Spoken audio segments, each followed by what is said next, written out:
La queue du chien d'Alcibiade. Avoir un si beau chien et lui couper la queue. Tel fut le cri général des Athéniens quand Alcibiade s'avisa de dépouiller de sa plus belle parure un animal qui lui avait coûté 70 mines, environ 6300 livres. Des amis représentèrent à Alcibiade lui-même que cette action était blâmée par tous et faisait mal parler de lui. « Voilà précisément ce que je demandais, » leur dit-il en riant. « Tant que les Athéniens s'entretiendront de cela, ils ne diront rien de pis sur mon compte. » Les conspirateurs, les diplomates, les guerriers, tous ceux que leur rôle oblige à la lutte, sourde ou manifeste, ont employé avec plus ou moins de succès le moyen d'Alcibiade, et l'ingénieux Athénien n'en est pas l'inventeur. Avant lui, Zopyre s'était coupé le nez et les oreilles pour détourner les soupçons des Babyloniens en excitant leur pitié. Le malheureux mutilé travaillait en secret à la perte de Babylone, et bientôt il ouvrit les portes de la ville à Darius, son maître. Pour délivrer son pays, Fiesque a fait l'amoureux, Brutus a fait l'idiot. Pour asservir Rome, César s'était fait longtemps le champion de la liberté.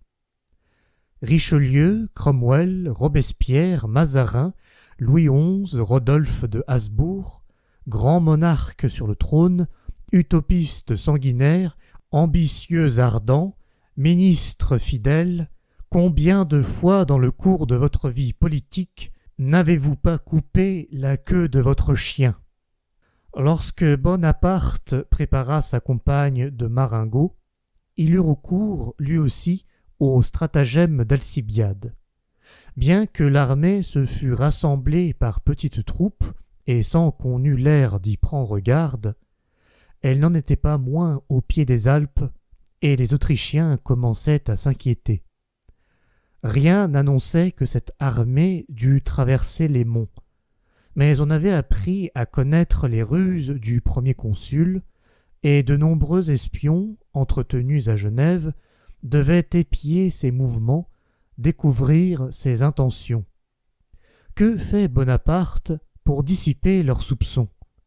Il écrit à une Genevoise, vieille connaissance à lui, une lettre tout amicale dans laquelle il lui mande qu'il est malade, que sa poitrine est délabrée, qu'on lui ordonne le lait d'ânesse et qu'il se propose de venir se reposer aux environs de Genève. Il la prie donc de s'enquérir pour lui d'une ânesse bonne laitière et lui baise cordialement les mains. La nouvelle, comme on peut le croire, fait son chemin. Le premier consul vient ici prendre le lait d'ânesse, et les Autrichiens qui redoutaient une invasion. Les agents de l'ennemi n'entendent plus parler d'autre chose que de lait d'ânesse. Ils en parlent à leur tour à Mélas, et le général autrichien se rassure comme tout le monde. Quelques jours après, le malade avait traversé le Saint-Bernard, battu les Autrichiens à Marengo, et rendu l'Italie au pouvoir de nos armes.